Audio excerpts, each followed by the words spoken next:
നമസ്കാരം.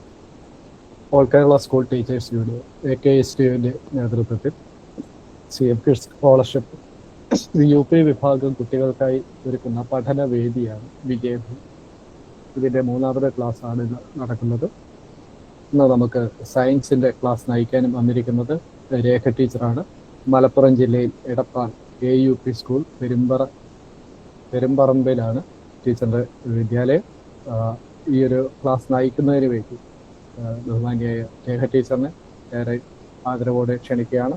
ഒപ്പം ഈ ക്ലാസ്സിൽ പ്രയോജനപ്പെടുത്താൻ എത്തിയിരിക്കുന്ന എല്ലാ പ്രിയപ്പെട്ട മക്കളെയും ഏറെ ഹൃദ്യമായി ഈ ഒരു ക്ലാസ്സിലേക്ക്, ഓൺലൈൻ ക്ലാസ്സിലേക്ക് സ്വാഗതം ചെയ്യും. ഓക്കെ, രേഖ ടീച്ചറെ. ഓക്കെ മാഷെ, എല്ലാവർക്കും സ്വാഗതം മക്കളെ.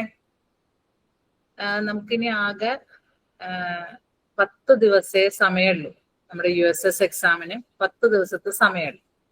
നിങ്ങൾ ഏകദേശം, എനിക്ക് തോന്നുന്നു നിങ്ങൾ കണ്ടന്റ് ഒക്കെ കുറച്ചൊക്കെ വായിച്ചെത്തിയിട്ടുണ്ടാവും എന്നാ വിചാരിക്കുക. നമുക്ക് 7ാം ക്ലാസ്സിലെ ചാപ്റ്റർ 8 വരെയാണ് നമുക്ക് USSന് ഉള്ള പോർഷൻ വരുന്നത്. അതായത് ജനുവരി മാത്രം വരെയുള്ള പോർഷൻസ് ആണ് നമുക്ക് USSന് കവർ ചെയ്യാണ്ടാവുക.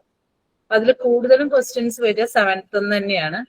പിന്നെ കുറച്ച് ചോദ്യങ്ങൾ, 1-2 ചോദ്യങ്ങളൊക്കെ നമുക്ക് 5th 6th പോർഷനിലും വരും. പക്ഷെ അതും നമുക്ക് ഏകദേശം 7ഉമായിട്ട് റിലേറ്റ് ചെയ്ത ചാപ്റ്റേഴ്സ് എന്നൊക്കെ തന്നെയാണ് അധികം ഉണ്ടാവുക. പിന്നെ അതുപോലെ നമ്മുടെ ആരോഗ്യം കായികം ക്വസ്റ്റ്യൻസ് ടെക്സ്റ്റ് ബുക്കൊന്നും ഉണ്ടാവും ഹെൽത്തിലെ.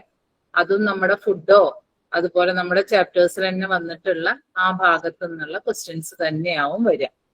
നമുക്ക് എന്തായാലും ഈ 1-1.5 മണിക്കൂർ കൊണ്ട് നമുക്ക് എല്ലാ ചാപ്റ്റേഴ്സ് ഡിസ്കസ് ചെയ്യല് നടക്കില്ല. അപ്പൊ നമുക്ക് കുറച്ച് ക്വസ്റ്റ്യൻ പേപ്പറുകൾ, ക്വസ്റ്റ്യന്റെ പാറ്റേണുകൾ, അതാണ് ഏറ്റവും പ്രധാനം. ക്വസ്റ്റ്യൻ അനലൈസ് ചെയ്യുക എന്നുള്ളതാണ് ഏറ്റവും നമുക്ക് സയൻസ് എക്സാം എഴുതാൻ ഏറ്റവും പ്രധാനപ്പെട്ട നിങ്ങൾ ശ്രദ്ധിക്കേണ്ട കാര്യം. ക്വസ്റ്റ്യൻ അനലൈസിങ് ആണ്.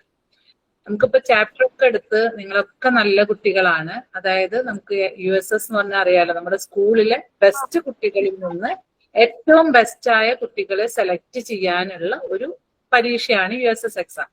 അപ്പൊ അതില് കണ്ടന്റ് പോർഷൻ നിങ്ങളെല്ലാം തറവാവും. പക്ഷെ നമുക്ക് എപ്പോഴും പ്രശ്നം വരിക എങ്ങനെയാണ് ക്വസ്റ്റ്യൻ അനലൈസ് ചെയ്യുന്നത് എന്നുള്ളത് കൊണ്ടാണ്. അപ്പൊ നിങ്ങൾ ഏത് ക്വസ്റ്റ്യൻ ആയാലും 2 പ്രാവശ്യമെങ്കിലും ക്വസ്റ്റ്യൻ വായിച്ചതിന് ശേഷം മാത്രം ഓപ്ഷനിലേക്ക് എത്താനൊക്കെ ശ്രമിക്കാം. അപ്പൊ ആദ്യം നമുക്ക് എല്ലാവർക്കും സ്വാഗതം. AKSTUവിന് എനിക്ക് ഇങ്ങനെ ഒരു അവസരം തന്നതിന് നന്ദി കൂടി പറഞ്ഞുകൊണ്ട് ഞാൻ തുടങ്ങാണ്. നമുക്ക് ആദ്യം കുറച്ച് ക്വസ്റ്റ്യൻസ് നോക്കാം.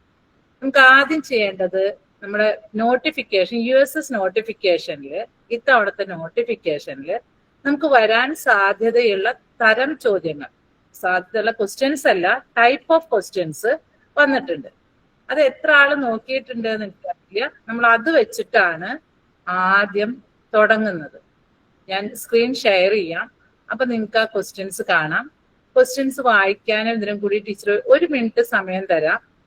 അതിന് ശേഷം നിങ്ങൾക്ക് അതിന്റെ ആൻസർ, നിങ്ങൾ ഏതാണ് ഓപ്ഷൻ എന്ന് നിങ്ങൾക്ക് മെസ്സേജ് ഇടാം.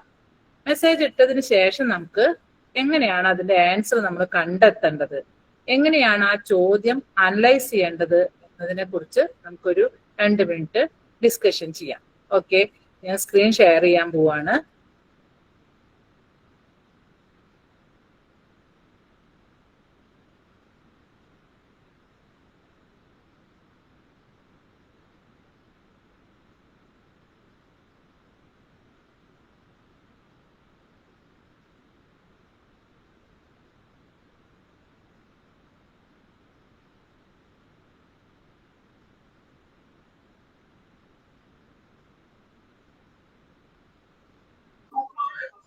എന്റെ സ്ക്രീൻ കാണാലോ അല്ലേ മക്കളെ? ആരെങ്കിലും ഒരാള് മൈക്ക് ഓൺ ആക്കി പറയണേ. സ്ക്രീൻ കാണാലോ? കാണാം. ഓക്കെ മതി.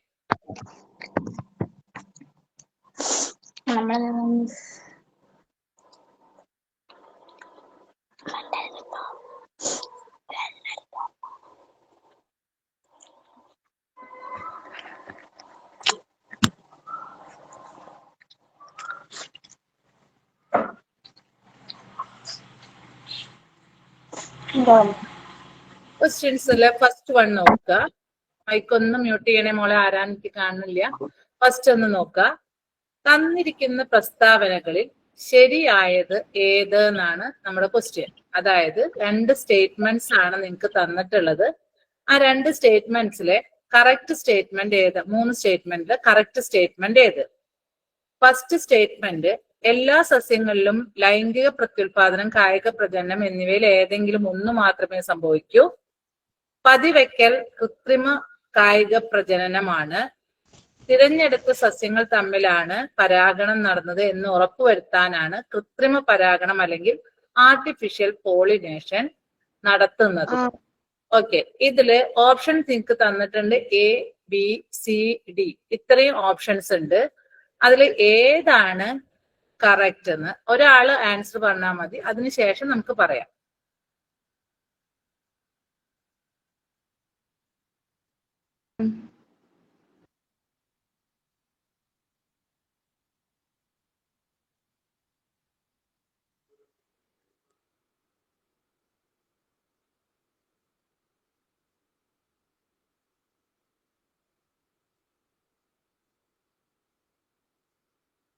കിട്ടിയിട്ടില്ല?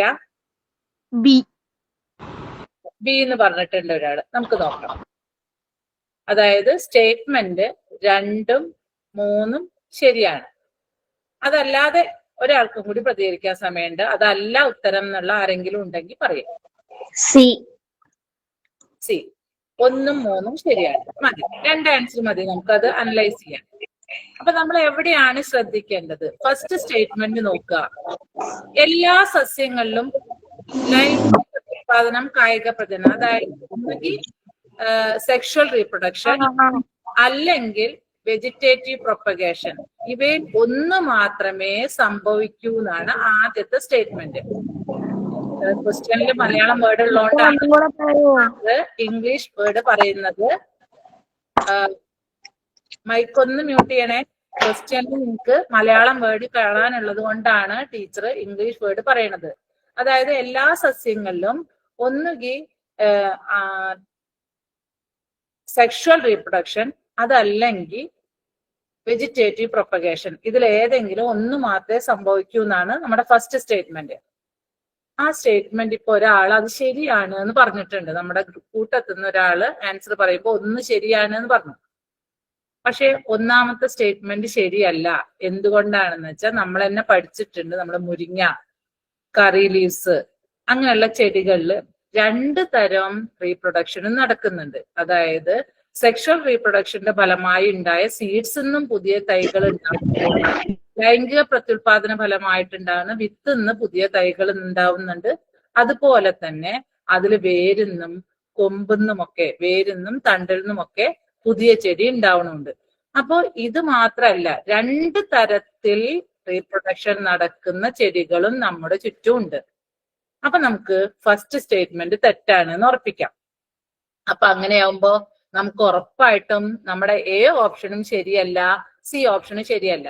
അപ്പൊ നമുക്ക് എ ഓപ്ഷനും സി ഓപ്ഷനും ഡി ഓപ്ഷനും ശരിയല്ല എന്ന് അവിടെ നിന്ന് തന്നെ കിട്ടി.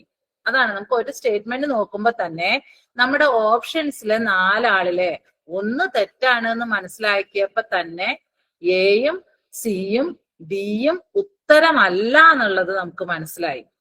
ഓക്കെ, അങ്ങനെയും കൂടി നിങ്ങൾ ശ്രദ്ധിക്കണം. അപ്പോ നമുക്ക് ഉത്തരമായിട്ട് വരുന്നത് ബി ആവും. 2ഉം 3ഉം ശരിയാണ്. അപ്പൊ നോക്കി നോക്കുക.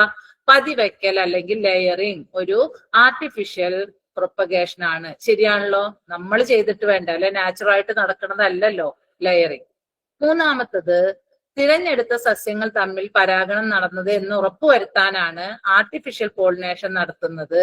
അതല്ലെങ്കിൽ നമ്മളല്ല പോളിനേഷൻ നടത്തുന്നത് എന്നെങ്കിൽ, പ്രാണികളൊക്കെയാണ് നടത്തുന്നതെങ്കിൽ പ്രാണികൾ പറയണില്ലല്ലോ നമ്മളോട് ഈ ചെടിയിൽ നിന്ന് പൂമ്പൊടി എടുത്ത് ഞാൻ മാറ്റിയ ചെടിയിലേക്ക് വെച്ചു എന്നുള്ളത് നമുക്ക് ഒരു തെളിവുമില്ല. അപ്പൊ നമ്മൾ രാജ്യ സസ്യത്തിൽ തന്നെയാണ് പോളിനേഷൻ നടത്തുന്നത് എന്നറിയാനാണ് നമ്മൾ എന്ത് ചെയ്യണത്? ആർട്ടിഫിഷ്യൽ പോളിനേഷൻ നടത്തുന്നത്. അപ്പൊ നമ്മുടെ സ്റ്റേറ്റ്മെന്റ് 2ഉം 3യും കറക്റ്റ് ആണ്. അതായത് ഓപ്ഷൻ ബി ആണ് ശരി.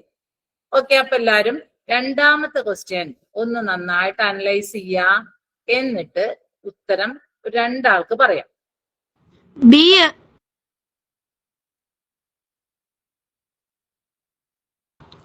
Option B. ഓക്കെ, അടുത്ത ഒരാൾക്കും കൂടി പറയാം. ടീച്ചർ വേണ്ട. വേണ്ട, പറയണ്ട. പറയണ്ടെന്നാണോ ഇനി ആർക്കും?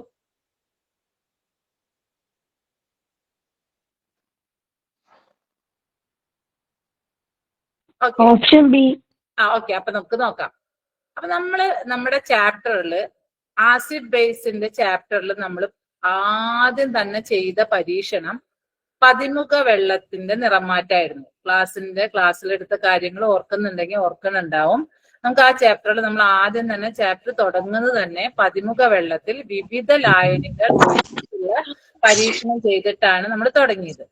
അതിൽ തുടങ്ങിയപ്പോ പുളിയുള്ള ദ്രാവകങ്ങൾ ഒഴിച്ചപ്പോഴാണ് പതിമുഖ വെള്ളം എന്തായത്? മഞ്ഞ നിറമായി മാറിയത്. പതിമുഖത്തിന്റെ വെള്ളം നമുക്ക് അറിയാലോ, ലൈറ്റ് പിങ്ക് ആണ്. ആ ലൈറ്റ് പിങ്ക് ആയിട്ടുള്ള പതിമുഖ വെള്ളം നമ്മൾ പുളിയുള്ള ദ്രാവകങ്ങൾ ഒഴിച്ചപ്പോ മഞ്ഞ നിറമായി. അപ്പോ നമുക്ക് ഇവിടുന്ന് മനസ്സിലായി ദ്രാവകം 2ഉം 3ഉം എന്തായാലും പട്ടിക നോക്കുമ്പോൾ തന്നെ മനസ്സിലായി ദ്രാവകം 2ഉം 3ഉം പുളിയുള്ള ദ്രാവകമാണ്. അതായത് പുളിയുള്ള ലായനികൾ, പുളിരുചിയുള്ളവ എന്ത് സ്വഭാവമുള്ളതാണ് നമുക്കറിയാം? ആസിഡ് സ്വഭാവമുള്ളതാണ് എന്ന് നമുക്കറിയാം. ഇനി അതും കഴിഞ്ഞ് ആ പട്ടിക അനലൈസ് കഴിഞ്ഞാൽ നമ്മുടെ ക്വസ്റ്റ്യൻ കംപ്ലീറ്റ് ആയിട്ടില്ല. താഴെയാണ് ചോദ്യം, ഇവയിൽ ഏത് ദ്രാവകങ്ങളിലാണ് നീല ലിറ്റ്മസ് ചുവപ്പ് നിറം കാണിക്കുക? അതാണ്. അപ്പൊ നമ്മൾ പതിമുഖ വെള്ളത്തിലെ നിറവ്യത്യാസം മാത്രം അറിഞ്ഞാൽ പോരാ, ഈ ഒരു ചോദ്യത്തിന് ഉത്തരം എഴുതാൻ നീല ലിറ്റ്മസിനെ ചുവപ്പാക്കുക എന്നുള്ളതും കൂടി കാണിക്കണം. അപ്പൊ നീല ലിറ്റ്മസിനെ ചുവപ്പാക്കുന്നത് ഏത് ഗ്രൂപ്പിൽപ്പെട്ട പദാർത്ഥങ്ങളാണ്? ആസിഡ് സ്വഭാവമുള്ളവയാണ്. അത് നമുക്ക് ചിലപ്പോ ഞാൻ എന്റെ കുട്ടികളോടൊക്കെ പറയുമ്പോൾ ചിലപ്പോ പെട്ടെന്ന് അവര് നീല ചുവപ്പാക്കണം, ചുവപ്പ് നീലയാക്കണം തമ്മിൽ അവർക്ക് പെട്ടെന്ന് കൺഫ്യൂഷൻ വരും. ആ കൺഫ്യൂഷൻ ഉണ്ടാവാണ്ടിരിക്കാൻ നമുക്ക് മനസ്സിൽ ഓർക്കാൻ പറ്റുന്ന ഒരു സംഭവം നമ്മൾ ചെയ്ത എക്സ്പെരിമെന്റ് ആയിട്ട് വേഗം ഓർമ്മ വരും. ഹിബിസ്കസ് പേപ്പർ അല്ലെങ്കിൽ ചെമ്പരത്തി പേപ്പർ നമ്മളൊക്കെ നിർമ്മിച്ചിട്ടുണ്ടാവും. അതിന്റെ കളർ നീലാണ്. അത് നമുക്ക് മനസ്സിലുണ്ടല്ലോ, അത് നമ്മൾ എത്രയായാലും മറക്കില്ല നമ്മൾ ചെയ്ത കാരണം. ആ നീലയുടെ മുകളില് നമ്മൾ നാരങ്ങാ നീര് ഒറ്റിച്ചപ്പോഴാണ് ചുവപ്പായത്. അപ്പൊ നീലയെ ചുവപ്പാക്കുന്നത് ആരാണ്? ആസിഡ് ആണ് എന്ന് നമ്മൾ പരീക്ഷ ഹാളിലൊക്കെ ഇരിക്കുമ്പോൾ നമുക്ക് ആകെ ടെൻഷനായിട്ട് നീല ചുവപ്പാണോ ചുവപ്പ് നീലയൊക്കെയാണോ എന്ന് കൺഫ്യൂഷൻ വരുന്ന സമയത്ത് നമ്മൾ ഈ പ്രോസസ്സ് ഒന്ന് നമ്മൾ മനസ്സിൽ കണ്ടാൽ നമുക്ക് ആ കൺഫ്യൂഷൻ മാറി കിട്ടും. അപ്പൊ നീലയെ ചുവപ്പാക്കുന്നത് ആസിഡ് ആണെന്ന് നമുക്കറിയാം. ചോദ്യം ഇതാണ്, ഏത് ദ്രാവകങ്ങളിലാണ് നീല ലിറ്റ്മസ് ചുവപ്പ് നിറം കാണിക്കുക? അപ്പൊ നമ്മൾ ആ പട്ടിക നോക്കി നമ്മൾ മനസ്സിലാക്കിയിട്ടുണ്ട് ദ്രാവകം 2ഉം 3ഉം എന്താണെന്ന്? ആസിഡ് ആണെന്ന്. അപ്പൊ ലിക്വിഡ് 2ഉം 3ഉം നീല ലിറ്റ്മസിനെ ചുവപ്പ് നിറമാക്കും എന്നുള്ളതാണ്. അപ്പൊ ഉത്തരം ഓപ്ഷൻ ബി. ഇനി ചിത്രം ക്വസ്റ്റ്യൻ നമ്പർ 3 നോക്കാം. ടീച്ചർ ഇംഗ്ലീഷ് ക്വസ്റ്റ്യൻ പറയാമോ? ലിക്വിഡ് 2ഉം 3ഉം, അതായത് ലിക്വിഡ് 1 പിങ്ക് നിറമാക്കും, ലിക്വിഡ് 2 യെല്ലോ കളറാക്കും, ലിക്വിഡ് 3 യെല്ലോ കളറാക്കും, ലിക്വിഡ് 4 പിങ്ക് കളറാക്കും. അപ്പൊ പിന്നെ നിങ്ങൾക്ക് അതിലുള്ള ചോദ്യം, ഏതൊക്കെ ലിക്വിഡ്സ് ആണ്? Which are the liquids turns blue litmus into red? Blue litmus പേപ്പറിനെ റെഡ് ആക്കുന്നത് ഏതൊക്കെ ലിക്വിഡ്സ് ആണ്? Option A liquid 1 and 4, option B liquid 2 and 3, liquid option C all liquids, option D no liquids change blue litmus into red. അങ്ങനെയാണ്. അപ്പൊ option B liquid 2ഉം 3ഉം ആണ് correct. ഇനി നെക്സ്റ്റ് ഞാൻ ക്വസ്റ്റ്യൻ ഇംഗ്ലീഷിലാക്കിയിട്ട് പറയാം. Observe the picture. പിക്ചർ കാണുന്നുണ്ട്. when we on the switch on ചെയ്താൽ what happens in this circuit? ഈ സർക്യൂട്ടിൽ എന്ത് സംഭവിക്കും? Option A mini motor works, option B LED works, option C mini motor and LED works, and option D both of them LED and mini motor do not works. അതാണ് options. First one mini motor work ചെയ്യും, second one LED work ചെയ്യും, third one mini മോട്ടറും LED work ചെയ്യും, option D 2 work ചെയ്യും. Option C. Okay മതി. Option C. Option C correct. നമുക്ക് നോക്കാം ഈ ബാറ്ററിയിലെ ഈ എന്റെ മൗസിന്റെ correct. Option C correct option C. കാരണം എന്താ, നമുക്കറിയാം ഇതൊരു ക്ലോസ്ഡ് സർക്യൂട്ട് ആണ്. ക്ലോസ്ഡ് സർക്യൂട്ട് എന്ന് പറഞ്ഞാൽ ഈ ഭാഗത്ത് നിന്ന് എന്റെ കേഴ്സർ നിങ്ങൾക്ക് കാണുന്നുണ്ടാവും. ഇതിന്റെ കണക്ഷൻ പോയി സ്വിച്ചിലേക്ക് ഒരു പോയിന്റും സ്വിച്ചിന്റെ മറ്റേ ഭാഗത്തു നിന്നുള്ള കണക്ഷൻ മിനി മോട്ടറിലേക്ക് വന്നു. മിനി മോട്ടറിന്ന് അതിൽ ഒരു ഭാഗം മിനി മോട്ടറിലെ ഒരു പോയിന്റ് LED വന്നു. അത് കഴിഞ്ഞിട്ട് LED അടുത്ത സ്ട്രിപ്പിൽ നിന്നുള്ള കണക്ഷൻ വന്ന് ബാറ്ററിയുടെ നെഗറ്റീവ് സൈഡിലേക്ക് വന്നു. അപ്പൊ പോസിറ്റീവ് സൈഡിൽ നിന്ന് പോയി ബാറ്ററിയുടെ നെഗറ്റീവ് സൈഡിലേക്ക് കറക്റ്റ് ആയിട്ട് വന്നിട്ട് ഇവിടെ എന്നും കണക്ഷൻ ഒന്നും വേറിടാണ്ട് തന്നെ ഈ സർക്യൂട്ട് ക്രമീകരിച്ചിട്ടുണ്ട്. അത് കാരണം നമുക്ക് ഈ രണ്ട് സാധനങ്ങളും നമുക്ക് പ്രവർത്തിക്കാൻ പറ്റും. കൺഫ്യൂഷൻ ആവേണ്ട, രണ്ടും വർക്ക് ചെയ്യും. അതായത് option C is the correct answer. Then question number 4 question part ഇവിടെ ഉണ്ട്. ബാക്കി നെക്സ്റ്റ് പേജിലാണ് ടീച്ചർ എടുക്കുന്നത്. സൂര്യൻ എന്നും രാവിലെ കിഴക്കുദിക്കുകയും പടിഞ്ഞാറ് അസ്തമിക്കുകയും ചെയ്യുന്നു. ഓക്കെ, റൈസസ് ഈസ്റ്റ് ആൻഡ് വെസ്റ്റിൽ ഇത് ചെയ്യും, അറിയാലോ. എന്നാൽ ചന്ദ്രൻ ഓരോ ദിവസവും ഓരോ സമയത്താണ് കിഴക്കുദിക്കുകയും പടിഞ്ഞാറ് അസ്തമിക്കുകയും ചെയ്യുന്നത്. മൂണിനെ നമ്മൾ ആകാശത്തേക്ക് നോക്കുമ്പോൾ എന്നും ഒരേ സ്ഥലത്തല്ല മൂണിനെ കാണുക, പിന്നെ അതുപോലെ ഒരേ ഷേപ്പിലും അല്ല കാണാം. ഇനി താഴെ തന്നിരിക്കുന്നവയിൽ ഇതിന്റെ കാരണങ്ങളിൽ വരുന്ന പ്രസ്താവനകൾ ഏത്? എന്താവും ഇതിന് കാരണമായ സ്റ്റേറ്റ്മെന്റ്സ്? താഴെ നിന്നുള്ളത് നമുക്ക് വേണം പറയാം.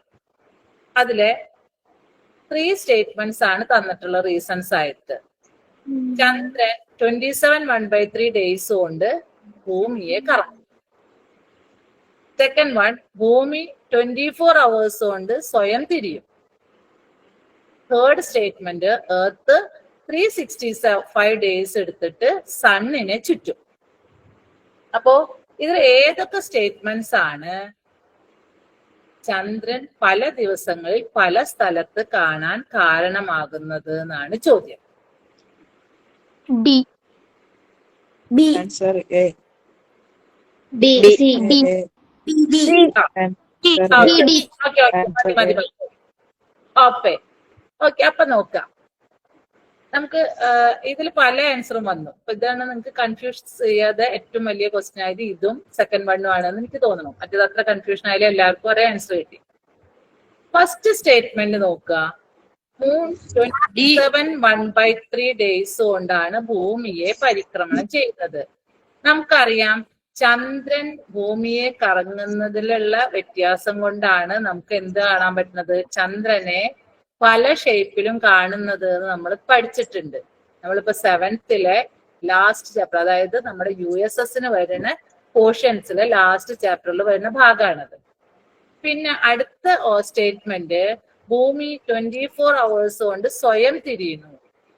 ആ ഭൂമിയുടെ കറക്കവും ചന്ദ്രന്റെ കറക്കവും ഇതിനെ ബാധിക്കുന്നു നമുക്കറിയാം.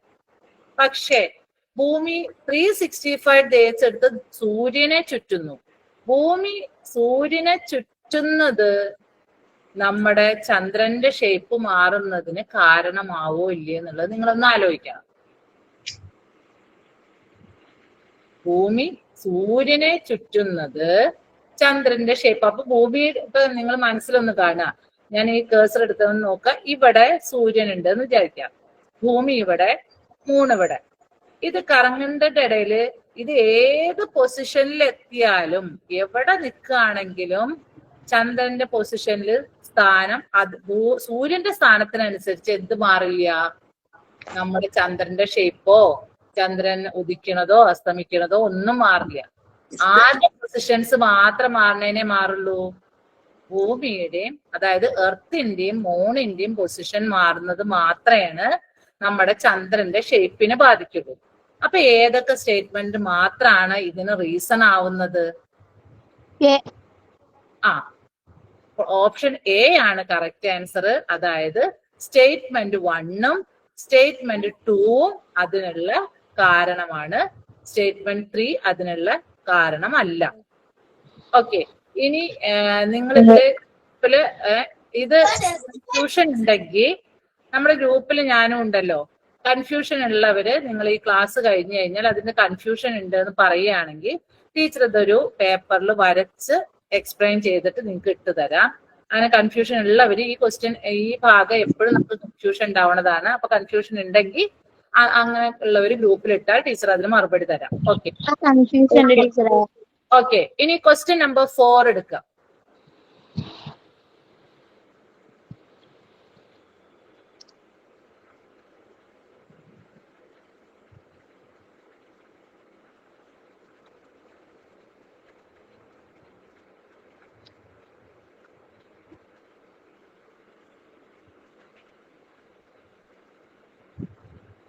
ആരെങ്കിലും ആൻസർ പറയുന്നുണ്ടോ? Option option D. വേറെ ആരെങ്കിലും? Option D. Option D. എന്തുകൊണ്ട് ഓപ്ഷൻ എ ആയില്ല എന്നുള്ളത് നമുക്കൊന്ന് നോക്കാം. ഇംഗ്ലീഷ് മീഡിയംകാർക്കാവും ചിലപ്പോ അത് ഓപ്ഷൻ വായിക്കാൻ മലയാളം ആയതുകൊണ്ട് അറിയണ്ടാവില്ല. എക്സസൈസിന്റെ ലാക്സ്, വ്യായാമമില്ലായ്മ. നമുക്കിവിടെ ഏത് അസുഖത്തിന്റെയാണ് നമ്മൾ ആദ്യം നോക്കണം. കോളറ ആണ് വ്യാപിക്കുന്നത്. നമ്മൾ ക്വസ്റ്റ്യൻ അനലൈസ് ചെയ്യുമ്പോൾ അതൊക്കെയാണ് ശ്രദ്ധിക്കേണ്ടത്. കോളറയാണ് വ്യാപിക്കുന്നത്. കോളറ വ്യാപിക്കുക പറഞ്ഞാൽ കോളറ എങ്ങനെ പകരുന്ന അസുഖമാണ് നമുക്കറിയാം. എങ്ങനെയാണ്? വായുവിലൂടെ പകരുന്നതാണോ അതോ ജലത്തിലൂടെയും ഭക്ഷണത്തിലൂടെയാണോ? ജലത്തിലൂടെ. ഫുഡ് വാട്ടർ കൂടെ പകരുന്നതാണ് കോളറ. അപ്പൊ ആ രണ്ട് കാര്യങ്ങൾ നമ്മൾ മനസ്സിൽ വെച്ചാലാണ് നമുക്ക് ഈ ക്വസ്റ്റ്യന്റെ ആൻസർ കിട്ടുള്ളൂ. അപ്പൊ നമുക്ക് വ്യായാമമില്ലായ്മ അവിടെ അന്വേഷിക്കേണ്ട ആവശ്യം വരുന്നേ ഇല്ല. ആ പ്രദേശത്ത് പോയിട്ട് നമ്മൾ വിവരങ്ങൾ ശേഖരിക്കുമ്പോൾ എത്ര ആൾക്കാർ കറക്റ്റ് ആയിട്ട് എക്സസൈസ് ചെയ്യുന്നുണ്ട്, എത്ര ആള് കറക്റ്റ് ആയിട്ട് എക്സസൈസ് ചെയ്യാനില്ല എന്നുള്ളത് നമുക്ക് ആലോചിക്കേണ്ട ആവശ്യമില്ലല്ലോ. അപ്പൊ എന്ത് ഉത്തരമല്ല എന്നുള്ളത് നമുക്ക് ഉറപ്പാക്കാം. ഫസ്റ്റ് ഓപ്ഷൻ എ ഉത്തരമല്ല. ഇനി രണ്ടാമത്തത് കിണറുകളുടെ ശുചിത്വം, ജങ്ക് ഫുഡ് ഉപയോഗം, രോഗികളെ മാറ്റി പാർപ്പിക്കൽ, അടുക്കളയിലെ ശുചിത്വം. ഇതില് ജങ്ക് ഫുഡ് ഉപയോഗിക്കുന്നതും രോഗികളെ മാറ്റി പാർപ്പിക്കലും ഇതിന് ആവശ്യമുണ്ടോ? കോളറയുടെ പകർന്ന് തടയാൻ വേണ്ട. അപ്പൊ നമുക്ക് ആ ഓപ്ഷനും അല്ല. ഇനി വീണ്ടും വ്യായാമമില്ലായ്മ സീൽ വന്നു. അപ്പൊ നമുക്ക് ഉറപ്പിക്കാം അതും അല്ല. ഇനി ഓപ്ഷൻ ഡി നോക്കുക. നമ്മുടെ കിണറുകളുടെ ശുചിത്വം, അത് ഉറപ്പാണ്. വെള്ളം നല്ല ശുചിയായിരിക്കണം. ശുദ്ധജല ലഭ്യത, അതും ഉറപ്പാണ്. ടോയ്ലറ്റ് സൗകര്യം ഇല്ലെങ്കിലാണ് നമ്മുടെ വാട്ടർ എന്താവുക, കണ്ടാമിനേറ്റ് ആവുക. പിന്നെ അടുക്കളയിലെ ശുചിത്വം, അടുക്കളയിലും നന്നായി നീറ്റായിട്ട് വെച്ചിട്ടില്ലെങ്കിൽ ഏത് അസുഖം പകരാൻ സാധ്യത ഉണ്ട്? കോളറ പകരാൻ സാധ്യത ഉണ്ട്. അപ്പൊ നമ്മൾ കോളറ പടർന്ന് പിടിക്കുന്നത് തടയാൻ വേണ്ടി ബന്ധപ്പെട്ട് ഡാറ്റ കളക്ഷന് പോയാൽ ശ്രദ്ധിക്കേണ്ട കാര്യങ്ങൾ ഓപ്ഷൻ ഡി ആണ്. ഇനി നെക്സ്റ്റ് ക്വസ്റ്റ്യൻ നമ്പർ 5 ആണ്. ഫുഡിലൂടെ പകരും കോളറ? ഫുഡല്ല വാട്ടർ കൂടെയാണ്. ശുദ്ധജലം അല്ലെങ്കിൽ പകരും. അപ്പൊ എന്താ വെച്ചാ എവിടെ ഫുഡ് പ്രശ്നം വരികച്ചാ നമ്മൾ ചിലപ്പോ വെള്ളം, ഈ ചട്നി, നമ്മുടെ അവിടെ ചട്നി ഉണ്ടാക്കുമ്പോഴേ, ചട്നി അറിയാലോ, ചട്നി ഉണ്ടാക്കുമ്പോ ചട്നി തിളപ്പിക്കില്ല നമ്മള്. ചട്നിയിൽ വെള്ളം ഒഴിച്ച് വറുത്തിട്ടിട്ട് അങ്ങോട്ട് ഒഴിക്കുകയൊക്കെ ചെയ്യാം. അപ്പൊ ആ വെള്ളം ശുദ്ധ അല്ലെങ്കിൽ ചട്നി കൂടെ ഒക്കെ നമുക്ക് ഈ അസുഖം ഉണ്ടാവാൻ സാധ്യത ഉണ്ട്. അങ്ങനെ നിങ്ങൾ ചിലപ്പോൾ പേപ്പറിൽ വായിച്ചിട്ടുണ്ടാവും, ചട്നി വേവിക്കാത്ത കാരണമുള്ള പ്രശ്നമുണ്ട്. അങ്ങനത്തെ ഫുഡ് ഉണ്ടാക്കുമ്പോഴും നമ്മൾ ശ്രദ്ധിക്കണം. ഓക്കെ, വേവിക്കാത്ത ഫുഡ് ഐറ്റത്തിൽ വെള്ളം അങ്ങനെ ഉപയോഗിക്കുമ്പോൾ പ്രശ്നമാണ്. ഇനി അടുത്തത് വാട്ടർ മെയിൻ്റെനൻസ് ലെവൽ എന്നുള്ളത് നമ്മൾ 5th പഠിച്ചിട്ടുണ്ട്. അതാണ് ഇവിടെ ജലം വിധാനം പാലിക്കുന്നു എന്ന് പറഞ്ഞിരിക്കുന്നത്. വാട്ടറിന്റെ ഒരു പ്രോപ്പർട്ടി ആയിട്ടുള്ള വാട്ടർ മെയിൻ്റെനൻസ് ഇറ്റ്സ് ലെവൽ എന്നുള്ള ഒരു കാര്യമാണ്. അതിനുള്ള 4 എക്സ്പെരിമെന്റിന്റെ 4 രീതികളാണ് ഇവിടെ കൊടുത്തിരിക്കുന്നത്. 1, 2, 3, 4. ഇതില് ഏതിലൊക്കെ ചെയ്താലാണ് നമുക്ക് ആ കറക്റ്റ് എക്സ്പെരിമെന്റ് ശരിയായിട്ട് ചെയ്യാൻ പറ്റുക എന്നാണ് ചോദ്യം. 1, A, 2, 3, 4. 4 അറേഞ്ച്മെന്റ് ഉണ്ട്. ആ 4 അറേഞ്ച്മെന്റില് ഏതെല്ലാം അറേഞ്ച്മെന്റിലാണ് നമുക്ക് വാട്ടർ മെയിൻറ്റെയിൻസ് ഇറ്റ്സ് ലെവൽ എന്നുള്ള കോൺസെപ്റ്റ് ക്ലിയർ ആയിട്ട് കിട്ടുക? Option A, B, B, A, option C, okay. ഇതും ഇപ്പൊ നമ്മുടെ option C. Option C. Third option B. Question പോലെയാണ് ഇപ്പൊ ഇതും വന്നത്. നിങ്ങൾക്ക് തേർഡ് ക്വസ്റ്റ്യൻ പോലെയാണ് നിങ്ങൾക്ക് ഇതും സി. കൺഫ്യൂഷൻ ആയത്. പലർക്കും പല ആൻസർ വന്നു. അപ്പൊ ടീച്ചർ ചോദിക്കട്ടെ, ഫസ്റ്റ് വൺ എടുക്കുക.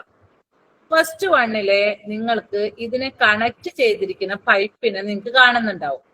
ആ പൈപ്പ് എവിടെയാ കണക്ട് ചെയ്തിരിക്കുന്നത്? D D D. ഈ മുകൾ ഭാഗത്ത് കുറച്ച് താഴെയല്ല എടുത്തിരിക്കുന്നത്, ഇവിടെയാണ് കണക്ട് ചെയ്തിരിക്കുന്നത്. ടീച്ചറെ കേസർ കാണാണ്ടല്ലോ, നിങ്ങൾക്ക് ഉണ്ടല്ലോ. സി. അപ്പൊ ഈ ബോട്ടിലില് ഇത്ര വെള്ളം മാത്രം എടുത്തു വിചാരിക്കാം. ഈ ബോട്ടിലില് ഈ പകുതി ഈ പൈപ്പിന്റെ തൊട്ട് താഴെ വരെ വെള്ളം എടുത്താൽ ഈ ഒരു അറേഞ്ച്മെന്റിൽ നിങ്ങൾക്ക് ആ ഒരു കോൺസെപ്റ്റിനുള്ള എക്സ്പെരിമെന്റ് ചെയ്യാൻ പറ്റുമോ ഇല്ലയോ? ഇല്ല. ഇല്ല. ഓക്കെ. അപ്പൊ അതല്ല എന്ന് ഉറപ്പിച്ചു. അപ്പൊ ഒന്ന് ശരിയല്ല. ഇനി നമ്മുടെ സെക്കൻഡ് വൺ എടുക്കുക. സെക്കൻഡ് വണ്ണിലെ പൈപ്പ് കണക്ട് ചെയ്തിരിക്കുന്നത് താഴെയാണ്. അപ്പൊ ഈ ബോട്ടിലിൽ നമ്മൾ എത്ര ഇളവ് വെള്ളം എടുത്താലും അതിന്റെ വാട്ടർ ലെവൽ മെയിൻറ്റെയിൻ ചെയ്ത് പോവും. അപ്പൊ ഇത് കറക്റ്റ് ആണ്, ആണല്ലോ. ഓക്കെ. സെക്കൻഡ് വണ്ണിൽ നടക്കുന്നുള്ളത് നമുക്ക് ഉറപ്പിക്കാം. ക്ലിയർ? ഇനി നിങ്ങൾ തേർഡ് നോക്കൂ. തേർഡില് വേറെ ഒരു കാര്യം ചെയ്തിട്ടില്ല സെക്കൻഡിൽ നിന്ന് വ്യത്യാസമായിട്ട്. നമ്മുടെ ബോട്ടിൽസിനെ ഒന്ന് റീഅറേഞ്ച് ചെയ്തു എന്ന് മാത്രമേ ഉള്ളൂ. ബോട്ടിൽസിനെ ഒന്ന് ഇവിടെ വെച്ചു, ഒന്ന് അവിടെ വെച്ചു, അവിടെ വെച്ചു. ഇത് നേരെ വെച്ചു. ഇത് 3 എണ്ണം നമ്മള് അടുപ്പിലൊക്കെ വെക്കുന്ന പോലെ ഒരു ട്രയാങ്കിൾ ഷേപ്പിൽ 3 എണ്ണം വെച്ചു. പക്ഷെ 3ന്റെയും അടിയിൽ തന്നെയാണ്, ബോട്ടം സൈഡിൽ തന്നെയാണ് പൈപ്പ് കണക്ട് ചെയ്തിരിക്കുന്നത്. അപ്പൊ ടീച്ചർ ചോദിക്കട്ടെ, ഇതിൽ നമുക്ക് ആ കോൺസെപ്റ്റ് ക്ലിയർ ആയിട്ട് മനസ്സിലാവാൻ പറ്റുമോ?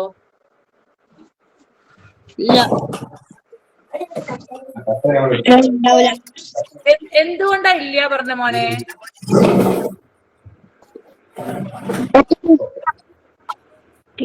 ഈ ബോട്ടിൽ മുകളിലല്ല ഇരിക്കണം. നിങ്ങൾക്ക് ചിത്രത്തിൽ അങ്ങനെ തോന്നണുണ്ട്. ഈ ബോട്ടിൽ ഇതേ ലെവലിൽ തന്നെയാണ് ഇരിക്കുന്നത്.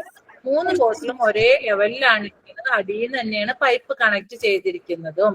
അപ്പോ ഈ ഒരു എക്സ്പെരിമെന്റ് കൊണ്ട്, ഈ ഒരു അറേഞ്ച്മെന്റ് കൊണ്ട് ആ കോൺസെപ്റ്റിനുള്ള എക്സ്പെരിമെന്റ് ചെയ്യാൻ പറ്റുമോ എന്നുള്ളതാണ് ടീച്ചറെ ചോദ്യം.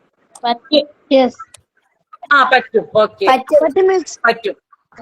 അപ്പൊ നമ്മൾ അനലൈസ് ചെയ്യുമ്പോ, അപ്പൊ അടുത്ത ഒരു നിങ്ങൾക്ക് എപ്പോഴും പ്രശ്നം വരുന്ന സാധനം, ക്വസ്റ്റ്യൻസിൽ ഇങ്ങനെ പിക്ചേഴ്സ് അനലൈസ് ചെയ്തിട്ടും കൂടി ചെയ്യാനുള്ള ക്വസ്റ്റ്യൻസ് വരും. അപ്പോഴും നിങ്ങൾ കറക്റ്റ് ശ്രദ്ധിക്കണം. അപ്പൊ ഈ പിക്ചറൊക്കെ അനലൈസ് ചെയ്യുമ്പോൾ നമുക്ക് ആഫ്റ്റർനൂണിലാണ് എക്സാമിന്റെ, ഉച്ചയ്ക്ക് ശേഷമാണ് നമ്മുടെ സയൻസ്, ഇംഗ്ലീഷ്, സോഷ്യൽ സയൻസ്. അപ്പൊ നമുക്ക് ഇഷ്ടം പോലെ സമയമുണ്ട്, 1.5 മണിക്കൂർ സമയമുണ്ട്. അപ്പൊ രാവിലെ നിങ്ങൾക്ക് ഫസ്റ്റ് പാർട്ടിന് നിങ്ങൾക്ക് മാത്സ് വരുന്ന കാരണം നിങ്ങൾ മാത്സ് വർക്കൗട്ട് ഒക്കെ ചെയ്യുമ്പോൾ നിങ്ങൾക്ക് കുറെ സമയം എടുക്കണ കാരണം നിങ്ങൾക്ക് കുറെ സമയം വേണം. പക്ഷെ ഉച്ചയ്ക്ക് ശേഷം അത്ര സമയം വേണ്ട. പക്ഷെ എന്ത് ചെയ്യണം, ഓരോ ക്വസ്റ്റ്യനും 2 പ്രാവശ്യമെങ്കിലും മിനിമം ക്വസ്റ്റ്യന്റെ കോണ്ടന്റ് ഭാഗവും വായിക്കുക, പിക്ചേഴ്സ് ഉണ്ടെങ്കിൽ അത് അനലൈസ് ചെയ്യലും 2 പ്രാവശ്യം ചെയ്തതിന് ശേഷം മാത്രം നിങ്ങൾ ഓപ്ഷൻസിലേക്ക് എത്തുക. കാരണം എന്താ വെച്ചാൽ പണ്ടൊക്കെ നമുക്ക് 63 എന്നുള്ള ഒരു കട്ട് ഓഫ് ഉണ്ട്. ആ കട്ട് ഓഫ് മാർക്ക് കിട്ടിയാൽ നമുക്ക് എന്തുണ്ട്, സ്കോളർഷിപ്പ് കിട്ടുന്നതായിരുന്നു. പക്ഷെ ഇപ്രാവശ്യം നമുക്ക് സ്കോളർഷിപ്പിന്റെ നിങ്ങളുടെ സെലക്ഷന്റെ രീതി തന്നെ മാറി. ടോപ്പ് ഉള്ള ആൾക്കാർക്കാണ് സെലക്ഷൻ ഉണ്ടാവുക. അപ്പൊ നമ്മുടെ ഒരു മാർക്ക് പോലും, ഒറ്റ മാർക്ക് പോലും നമുക്ക് അത്രയും വിലപ്പെട്ടതാണ് നിങ്ങൾ ആലോചിക്കണം. അപ്പൊ ചിലപ്പോ ഇത് നമ്മളൊരു ചിത്രം നന്നായിട്ട് അനലൈസ് ചെയ്യാണ്ട് തെറ്റായ ഓപ്ഷൻ ഇട്ട് വീട്ടിൽ പോയി നോക്കുമ്പോൾ നമുക്ക് ചിലപ്പോ വിഷമാവും, എനിക്ക് അറിയുന്ന ചോദ്യം തെറ്റിച്ചു എന്ന്. അപ്പൊ ടീച്ചർ വീണ്ടും വീണ്ടും പറയാണ്, ക്വസ്റ്റ്യൻ 2-3 പ്രാവശ്യം വായിക്കാം, പിക്ചേഴ്സും നന്നായിട്ട് അനലൈസ് ചെയ്യാം. ഇനി അപ്പൊ നിങ്ങൾ 4th പിക്ചർ ഒന്ന് നോക്കിയോ.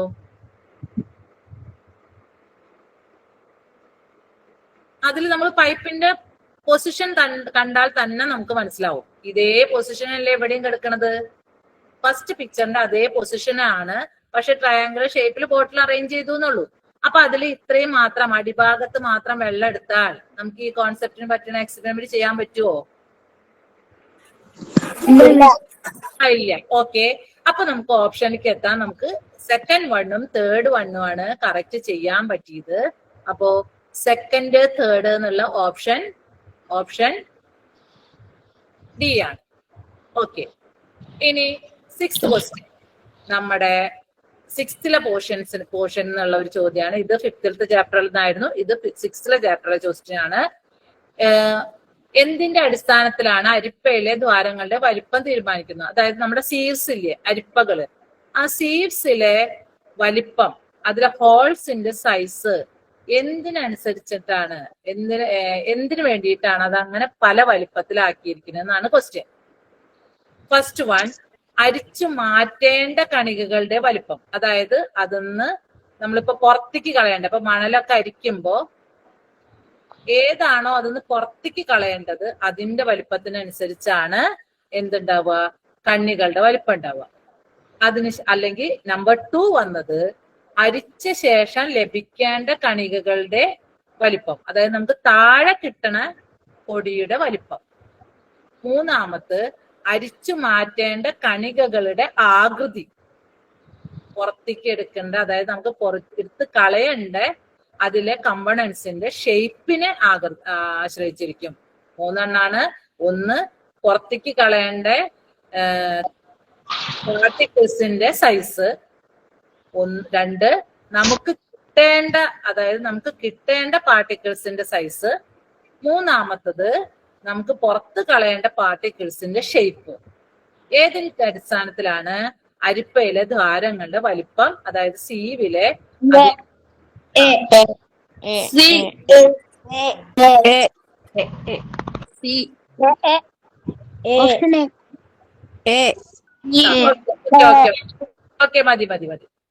അപ്പൊ നോക്കാം. അപ്പൊ നമ്മളിപ്പോ മണലരിക്കാന്ന് നിങ്ങൾ ഒരു എക്സാമ്പിൾ എടുക്കുക. മണലരിക്കുന്നത് നിങ്ങൾ കണ്ടിട്ടുണ്ടാവും. അപ്പൊ ഫസ്റ്റ് വൺ, മണൽ അരിച്ചു മാറ്റേണ്ട കണികകളുടെ വലിപ്പം. അപ്പൊ എന്തിനാണ് മണലരിക്കുമ്പോ അതേപോലത്തെ കണ്ണിയുള്ള വല എടുക്കണമെന്ന് ഒന്ന് ആലോചിച്ച് നോക്കൂ. അത് മണൽ അരിച്ചു കിട്ടുമ്പോ അതിൽ നല്ല നൈസ് മണലും ഉണ്ടാവും, കുറച്ച് വലിപ്പമുള്ളതും ഉണ്ടാവും. പക്ഷെ പുറത്ത് കളയണത് ഇതുപോലെ പല സൈസിലാവും. നമുക്ക് ഏതാണ് പ്രധാനം? ഒരേ വലിപ്പമുള്ളത് കിട്ടണം എന്നാണോ, അതോ ഇതിലും കൂടുതൽ വലിപ്പമുള്ളത് താഴത്തേക്ക് വീഴരുത് എന്നാണോ വേണ്ടത്? ടീച്ചർ ഒന്നും കൂടി പറയാം. മണൽ അരിച്ചെടുക്കുന്ന സമയത്ത് താഴെ കിട്ടുന്ന കമ്പണൻസ് എല്ലാതും ഒരേ സൈസ് ഉള്ളത് വേണമെന്നാണോ നമ്മുടെ പ്രയോറിറ്റി, അതോ ഇതിലും വലുത് അതിലുണ്ടാവരുത് എന്നാണോ നമ്മുടെ പ്രയോറിറ്റി? ഇതിലും വലുത് അതിലുണ്ടാവരുത്. ഓക്കെ, അതായത് ഇതിലും വലുത് അതിലുണ്ടാവരുത്. അതായത് അതിൽ താഴെയുള്ളത് എത്ര ഉണ്ടായാലും നമുക്ക് കുഴപ്പമില്ല, ഇതിലും വലുത് ഉണ്ടാവരുത് എന്നേ ഉള്ളൂ, അല്ലെ? അപ്പോ നമുക്ക് ഫസ്റ്റ് വൺ ശരിയാണ്, അല്ലെ? അതിലും വലുതുള്ളതൊക്കെ എന്ത് ചെയ്യണം? നമുക്ക് അരിച്ചു മാറ്റി കളയണം, വേണ്ടേ? ഇനി അപ്പൊ നമ്പർ 1 എന്നുള്ളത് കറക്റ്റ് അല്ലേ? സ്റ്റേറ്റ്മെന്റ് കറക്റ്റ് അല്ലേ?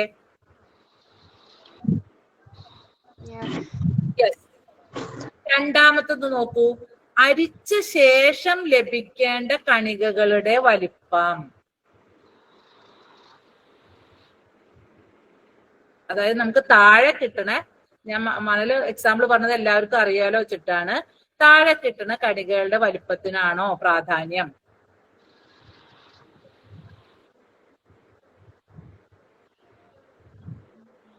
അല്ലല്ലോ, ആണോ? അല്ലല്ലോ.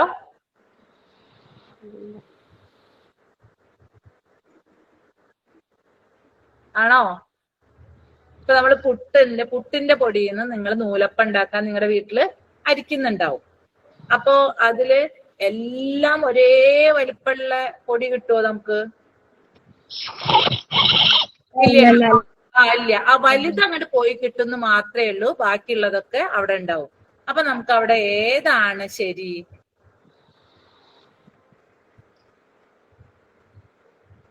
ടീച്ചർ, അരിച്ചു മാറ്റേണ്ട കണികകളുടെ വലിപ്പം. അരിച്ചു മാറ്റേണ്ട കണികകളുടെ വലിപ്പം 1 ശരി. അപ്പൊ ഇതിൽ നമ്മുടെ ഏതാണ് option? B. Option B. Okay. ഇനി അടുത്തൊരു ക്വസ്റ്റ്യൻ നോക്കാം, അടുത്തൊരു വർക്ക്ഷീറ്റ് പോലെ. ഒറ്റ മിനിറ്റ്.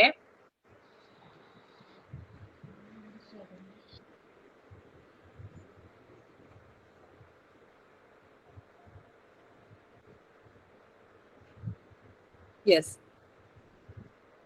4 ഫുഡ് ഐറ്റംസ് കാണിച്ചിട്ടുണ്ട് നിങ്ങൾക്ക്. First one, second one, third one, fourth one കാണാം. അതില് ചിത്രത്തിൽ സൂചിപ്പിച്ച് ഇതിൽ ഏത് ഫുഡ് ഐറ്റം ആണ് നമ്മുടെ മെയിൻ ഫുഡായിട്ട് സെലക്ട് ചെയ്യാവുന്നത്? സി. അത് നമുക്ക് സി എന്ന് പറയുന്നത് സി ആണ്. കാരണം എന്താ? സി എന്ന് പറയുന്നത് എന്താ? സി എന്ന് പറയുന്നത് ചീനി. മരച്ചീനിയാണ്. അതിൽ കാർബോഹൈഡ്രേറ്റിന്റെ കണ്ടന്റ് കൂടുതലുള്ളതിനാൽ നമ്മളുടെ പ്രധാന ഭക്ഷണമായിട്ട് അത് തിരഞ്ഞെടുക്കാൻ പറ്റും. ഓക്കെ, നെക്സ്റ്റ് സ്ലൈഡിലെ ക്വസ്റ്റ്യൻ നോക്കുക. കറക്റ്റ് ഏതാ ഓപ്ഷൻ എന്ന് പറയാം. ഇംഗ്ലീഷുകാർക്ക് വേണമെങ്കിൽ ടീച്ചർ ഇതൊന്ന് വായിച്ചു തരാം. 2 സ്റ്റേറ്റ്മെന്റ് ഉണ്ട്. First statement, plant body is made up of cells. Second statement, animal body is made up of cells. എന്നിട്ട് ചോദിച്ചിരിക്കുന്നത് ഇതെന്ന് നിങ്ങൾക്ക് എത്താവുന്ന കൺക്ലൂഷൻ എന്താണ് എന്നാണ്. ജീവശരീരം കോശങ്ങളാൽ നിർമ്മിക്കപ്പെട്ടതാണ്. ഓക്കെ, ജീവശരീരം കോശങ്ങളാൽ നിർമ്മിക്കപ്പെട്ടതാണ്. ഇനി എന്തുകൊണ്ട് ബി ആയില്ല എന്നുള്ളതാണ്. എല്ലാ പദാർത്ഥങ്ങളും എല്ലാ മെറ്റീരിയൽസും കോശങ്ങളാൽ നിർമ്മിക്കപ്പെട്ടതാണ്. അത് തെറ്റെന്ന് പറയാൻ എന്താ കാരണം?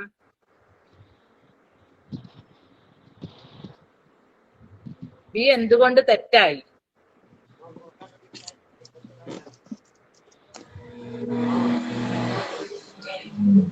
അതായത് എല്ലാ സബ്സ്റ്റൻസസ് എന്നും പറഞ്ഞാൽ അതില് നോൺ ലിവിങ് സബ്സ്റ്റൻസസും ഉണ്ടാവാം, അല്ലേ? നമ്മുടെ ചുറ്റും നോൺ ലിവിങ് സബ്സ്റ്റൻസസും ഇല്ലേ? എല്ലാ സബ്സ്റ്റൻസസും പറഞ്ഞാൽ അവരുണ്ട്. നോൺ ലിവിങ് ആയിട്ടുള്ള കുറച്ച് സാധനങ്ങൾ എടുക്കൂ. കല്ല്, പഞ്ചസാര, വെള്ളം, അതിലൊക്കെ എന്തുണ്ട്? സെൽസ് ഉണ്ടോ? കോശങ്ങളുണ്ടോ? ഇല്ല. അതുകൊണ്ടാണ് ഓപ്ഷൻ ബി തെറ്റിയത്. അങ്ങനെ കൂടി നമ്മൾ ക്വസ്റ്റ്യൻ പേപ്പേഴ്സ് അനലൈസ് ചെയ്യുമ്പോൾ ഒന്ന് നോക്കണം. അടുത്ത ചോദ്യം ഉത്തരം ആവാണ്ടിരിക്കുന്നത് എന്താന്ന്. അത് തന്നെയാണ് ഓപ്ഷൻ സിയുടെയും കാരണം. ഇനി ഓപ്ഷൻ ഡി ശരിയാവാണ്ടിരിക്കാൻ കാരണം കാണാൻ കഴിയാത്ത പദാർത്ഥങ്ങൾ കോശങ്ങളാൽ നിർമ്മിതമാണ്. ഇപ്പൊ നമ്മളെനിക്ക് എല്ലാവർക്കും കാണാം, എന്നാലും നമ്മുടെ ശരീരം എന്തുകൊണ്ട് തന്നെ നിർമ്മിച്ചിരിക്കുന്നത്? സെൽസ് കൊണ്ടാണ്. അപ്പൊ ഇനി സ്ലൈഡ് 3 എടുക്കുക. ക്വസ്റ്റ്യൻ നമ്മുടെ 6th നിങ്ങൾ പഠിച്ചിട്ടുള്ള മോഷൻ എന്നുള്ള ചാപ്റ്ററിനെ ബേസ് ചെയ്തിട്ടുള്ള ഒരു ക്വസ്റ്റ്യൻ ആണിത്. ഇതിൽ നന്നായിട്ട് പിക്ചർ ഉള്ളത് കൊണ്ട് നമ്മൾ പിക്ചർ അനാലിസിസിന് നല്ല ഇമ്പോർട്ടൻസ് ആണ്. അത് നോക്കാം. ഗിയർസ് ആണ്, ഞാൻ ഇംഗ്ലീഷ് മീഡിയംകാർക്ക് ടേംസ് പറയാം. ഗിയർ 1, 2, 3 ആണ് കണക്ട് ചെയ്തിരിക്കുന്നത്. ഇതിന്റെ സ്പീഡ് കൂട്ടാൻ വേണ്ടി ഈ ഗിയറിനെ നമ്മൾ എ, ബി, സി, ഡി എന്നുള്ള 4 രീതിയിൽ അറേഞ്ച് ചെയ്തിട്ടുണ്ട്. ഇതിൽ ഏതാണ് കറക്റ്റ് ഓപ്ഷൻ? സ്പീഡ് കൂട്ടാൻ കറക്റ്റ് ഓപ്ഷൻ ഏതാണ്? ഡി.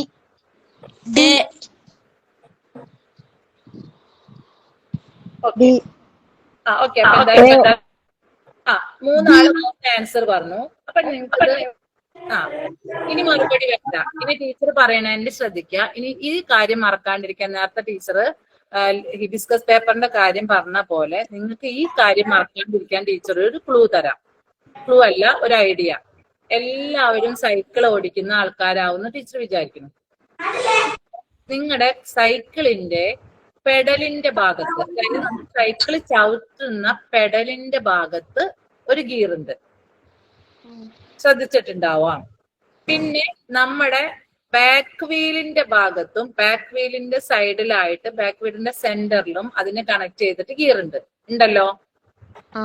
ഓക്കെ, നമ്മൾ ചവിട്ടുന്ന ഭാഗത്തെ ഗിയറാണോ നമ്മുടെ സൈക്കിളിന്റെ വീലിന് തൊട്ടുള്ള ഗിയറാണോ വലുത്?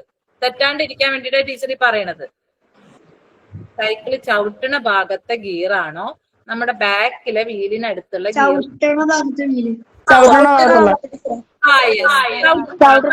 ഗിയർ? ഓക്കെ, ചവിട്ടണ ഭാഗത്തുള്ള ഗിയറാണ് വലുത്. അത് എന്തിനാണെന്നറിയോ അങ്ങനെ ഫിക്സ് ചെയ്തിരിക്കുന്നത്? അതും കൂടി ടീച്ചർ പറയാം. നമ്മൾ ഒരു റൗണ്ട് ചവിട്ടുമ്പോ നമ്മുടെ ഈ ഗിയർ വലുതായതുകൊണ്ട് ഈ ഗിയറിനെ ഒരു പ്രാവശ്യം നമ്മൾ റൊട്ടേറ്റ് ചെയ്യുമ്പോൾ, നമ്മുടെ ചവിട്ട് ഒരു പ്രാവശ്യം ചെയ്യുമ്പോൾ നമ്മുടെ ബാക്കിലെ ടയറിന്റെ ഭാഗത്തുള്ള ഗിയർ 3 പ്രാവശ്യം കറങ്ങും. 3-4 തവണ കറങ്ങും. അപ്പൊ നമ്മൾ ഒരു തവണ ചവിട്ടുമ്പോ 3 തവണ കറങ്ങണ എഫക്റ്റ് എവിടെ കിട്ടും? ബാക്കിലെ വീലിന്റെ അവിടെ കിട്ടും. അപ്പോ വലുതുമ്മ കണക്ട് ചെയ്ത് ചെറുതിലേക്ക് കൊണ്ടുപോകുമ്പോ സ്പീഡ് കൂടാണോ ചെയ്യണത്, കുറയാണോ ചെയ്യണത്? സ്പീഡ് കൂടും. അതായത് വലുതുമ്മ കണക്ട് ചെയ്തിട്ട് ചെറുതിലേക്ക് കൊണ്ടുപോകുമ്പോ സ്പീഡ് കൂടും. അതാണ് സൈക്കിൾ നമ്മുടെ മനസ്സിൽ വിചാരിക്കുക. തിരിച്ച് നിങ്ങളൊന്ന് ആലോചിച്ച് നോക്കൂ. നമ്മൾ ചവിട്ടണ നമ്മുടെ പെഡലിന്റെ സൈഡിൽ ചെറിയ ഗിയറും നമ്മുടെ ബാക്ക് ടയറിന്റെ സൈഡിൽ വലിയ ഗിയറും ആയിരുന്നെങ്കിൽ എന്താവും പ്രശ്നം? സ്പീഡ് കുറയും. സ്പീഡ് കുറയുന്ന പറഞ്ഞാൽ നമ്മളിങ്ങനെ 3 പ്രാവശ്യം ചവിട്ടി ഉണ്ടാക്കിയാലാണ് ബാക്കിലെ ടയറിന്റെ അടുത്തുള്ള ഗിയർ ഒരു പ്രാവശ്യം കറങ്ങുള്ളൂ.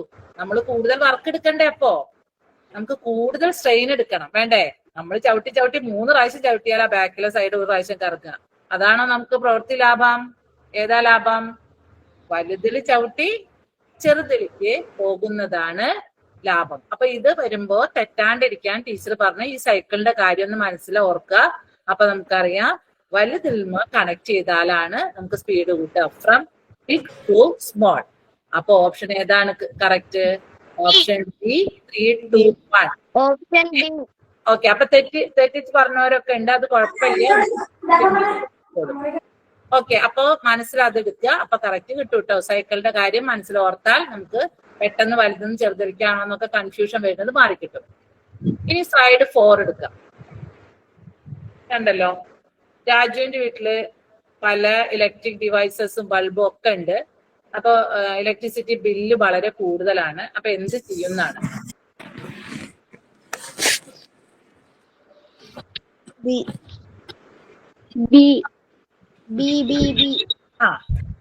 ഓക്കെ, ഇത് ഈ ഒരു ക്വസ്റ്റ്യൻ പറഞ്ഞു അതിൽ ആർക്കും കൺഫ്യൂഷൻ ഇല്ല. ഈ ക്വസ്റ്റ്യൻ പറഞ്ഞാൽ ഇതിപ്പോ ഒരു സാമ്പിൾ ക്വസ്റ്റ്യൻ മാത്രമാണ്. അതായത് നിങ്ങളുടെ ഓരോരുത്തരുടെയും ഓരോ സാഹചര്യത്തോടും നിങ്ങൾ എങ്ങനെ പ്രതികരിക്കണമെന്ന് അറിയാനുള്ള ഒരു മാതൃകയാണിത്. നിങ്ങളുടെ അങ്ങനത്തെ കഴിവിന് അളക്കാനുള്ള.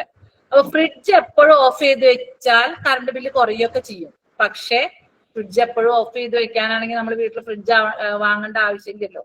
നമ്മുടെ മിനിമം എന്താ പറയാ സൗകര്യങ്ങൾ ഒഴിവാക്കിയിട്ടൊന്നും എന്ത് ചെയ്യാൻ പറ്റില്ല, കറണ്ട് ബില്ല് കുറച്ചിട്ട് കാര്യമില്ല.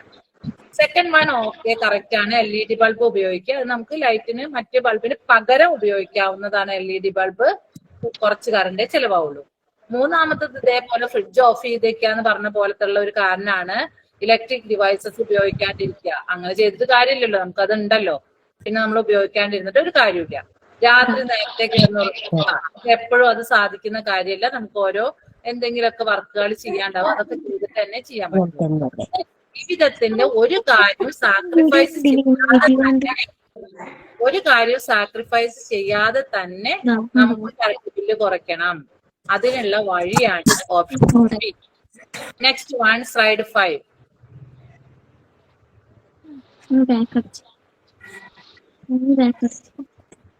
സ്ലൈഡ് 5 നോക്കുക.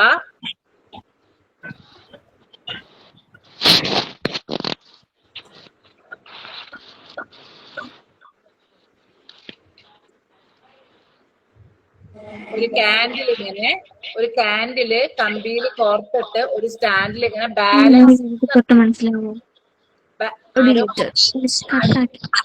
ഓരോ മൈക്ക് ഓൺ ആക്കിയിട്ടുണ്ട് കേട്ടോ. കാൻഡിൽ ഇങ്ങനെ ഒരു സ്റ്റാൻഡില് കറക്റ്റ് ആയിട്ട് ബാലൻസ് ചെയ്ത് നിർത്തിയിരിക്കുകയാണ്. നിങ്ങളോട് ചോദിച്ചിരിക്കുന്നത്, ഈ മെഴുകുതിരി കത്തിച്ചാൽ, മെഴുകുതിരിയുടെ ടിപ്പ് നിങ്ങൾക്ക് കാണാണ്ടാവും, 2 എന്നുള്ള ഭാഗത്താണ് അതിന്റെ ടിപ്പ്. ആ മെഴുകുതിരി ആ ഭാഗം കത്തിച്ചാൽ ഈ ഡിവൈസിന് എന്ത് മാറ്റാണ്ടാവുക എന്നാണ് ചോദ്യം. ഫസ്റ്റ് വൺ, പാർട്ട് 1 മുകളിലേക്ക് പോകും. 2 ബി എന്ന് പറഞ്ഞാൽ 2 എന്നുള്ള സൈഡ് മുകളിലേക്ക് പോകും. ഓപ്ഷൻ സി, 2 ഭാഗവും അങ്ങോട്ടും ഇങ്ങോട്ടും ആയിക്കൊണ്ടിരിക്കും. ഓപ്ഷൻ ഡി, ഇതേപോലെ തന്നെ ബാലൻസ് ചെയ്തിട്ടിരിക്കും. Option D. ഓക്കെ, പല ആൻസർ വന്നു. 4 ആള് പറഞ്ഞു, ഇനി നിർത്താം. നോക്കൂ, ഇപ്പൊ ബാലൻസ് ചെയ്ത് നിർത്തിയിരിക്കുക എന്ന് പറഞ്ഞാൽ നമ്മുടെ മെഴുകുതിരിയുടെ ഈ കമ്പിയുടെ ഇപ്പുറത്തെ സൈഡിലെ വെയിറ്റും ഈ സൈഡിലെ വെയിറ്റും ഇപ്പൊ ഈക്വൽ ആണ്. 2 സൈഡിലെയും വെയിറ്റ് ഈക്വൽ ആയിട്ട് നിൽക്കുകയാണ്. മെഴുകുതിരി കത്തി തുടങ്ങിയാൽ നമുക്കറിയാം ഈ മെഴുക് ഉരുകി താഴേക്ക് വീഴും. മെഴുക് ഒഴുകി താഴേക്ക് വന്നാൽ ഈ ഭാഗത്തെ വെയിറ്റ് കൂടുകയോ കുറയോ? കുറയും. കുറയും. അപ്പൊ ഈ 2 ഭാഗത്തെ വെയിറ്റ് കുറഞ്ഞാൽ 1 എന്നുള്ള ഭാഗം എന്ത് ചെയ്യും?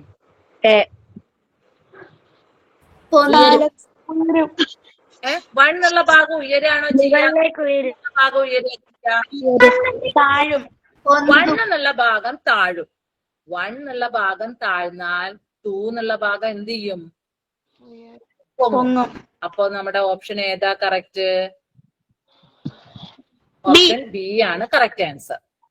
ഇനി അടുത്ത സ്ലൈഡ്.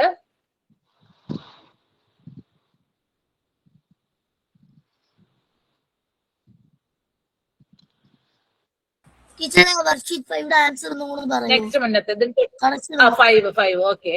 അതായത് നമ്മുടെ ഈ മെഴുകുതിരി കത്തിക്കാണ്. കത്തിക്കുമ്പോ ഈ മെഴുക് ഉരുകി ഉരുകി താഴത്തേക്ക് പോവുമല്ലോ. താഴത്ത് പോകുമ്പോ ഇപ്പൊ ഇത് നിൽക്കുന്നത് കറക്റ്റ് 2 സൈഡിലും ഒരേ വെയിറ്റ് ആയതുകൊണ്ട് ഇത് ബാലൻസ് ചെയ്തിട്ടാണ് നിൽക്കുന്നത്. ഈ മെഴുകുതിരി കത്തിച്ചാൽ ഈ മെഴുക് ഉരുകി താഴേക്ക് പോവും. അപ്പൊ ഈ 2 എന്നുള്ള സൈഡിൽ വെയിറ്റ് കുറയും.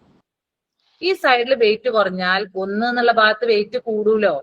നമ്മളറിയാം, നിങ്ങളിങ്ങനെ ബാലൻസ് ചെയ്തൊക്കെ ഓരോ സാധനങ്ങൾ വെക്കുമ്പോ വെയിറ്റ് കൂടുതലുള്ള ഭാഗത്തേക്ക് താഴ്ന്നു പോവുമല്ലോ. അപ്പൊ 1 എന്നുള്ള ഭാഗം താഴത്തേക്ക് പോവും. ഉണ്ടല്ലോ, ക്ലിയർ അല്ലേ മോനെ? മോളെ എനിക്ക് മനസ്സിലായില്ലേ? 1 എന്നുള്ള ഭാഗം താഴത്തേക്ക് വരുമല്ലോ ഇവിടെ വെയിറ്റ് കുറയുമ്പോ. 2 എന്നുള്ള സൈഡ് വെയിറ്റ് കുറയും. അപ്പൊ 1 എന്നുള്ള ഭാഗം അതിനേക്കാൾ വെയിറ്റ് കൂടുതലാണ്. അപ്പൊ 1 എന്നുള്ള ഭാഗം താഴത്തേക്ക് വരും. 1 എന്നുള്ള ഭാഗം താഴത്തേക്ക് വരുമ്പോ 2 എന്നുള്ള ഭാഗം ഓട്ടോമാറ്റിക് എന്ത് ചെയ്യും? മുകളിലേക്ക് പൊന്തും. അപ്പൊ നമ്മുടെ ഓപ്ഷൻ ബി ആണ് കറക്റ്റ് ആൻസർ. 2 എന്ന ഭാഗം ഉയരുന്നു. ക്ലിയർ ആയോ? ഓക്കെ. ഇനി സ്ലൈഡ് 6 നോക്കാം.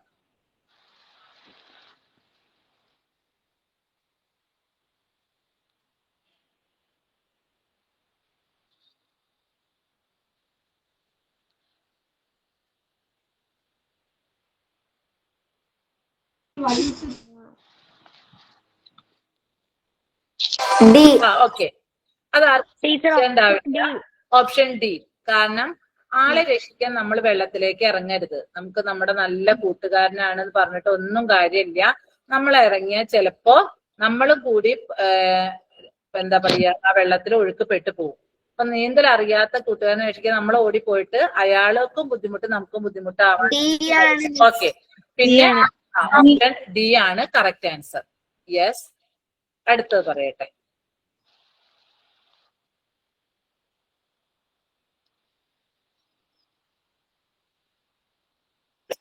ഇത് ഇംഗ്ലീഷ് മീഡിയംകാർക്ക് ഞാൻ ടേംസ് വായിക്കാം. ശരിയായ ഗ്രൂപ്പ് ഏതെന്നാണ്? Which is the correct group? Option A nostrils, trachea, bronchi, alveoli. ഇത് respiratory system. Oesophagus, stomach, small intestine, nephron, digestive system. Heart, artery, capillaries, large intestine, circulatory system. Kidney, urinary bladder, ureter, veins, excretory system. ഇതില് which is the correct group? Option A. Okay. What is B തെറ്റാൻ കാരണം എന്താണ്? Nephron. Yes. Nephron നമ്മുടെ digestive സിസ്റ്റത്തിന്റെ ഭാഗമല്ല. Nephron എന്ന് പറയുന്നത് നമ്മുടെ excretory സിസ്റ്റത്തിന്റെ ഭാഗമാണ്. കിഡ്നി ഉണ്ടാക്കിയിരിക്കുന്നത് ലാക്സ് ഓഫ് നെഫ്രോൺസ് കൊണ്ടാണ്. അപ്പൊ നെഫ്രോൺ എന്നുള്ളത് നമ്മുടെ ഡൈജസ്റ്റീവ് സിസ്റ്റത്തിന്റെ പാർട്ടല്ല. ഇനി സി തെറ്റാൻ കാരണം ലാർജ് ഇൻറ്റസ്റ്റൈൻ അതിന്റെ ഭാഗമല്ല. ഇനി തെറ്റാൻ കാരണം വെയിൻസ് അതിന്റെ പാർട്ടല്ല. Okay, slide 2.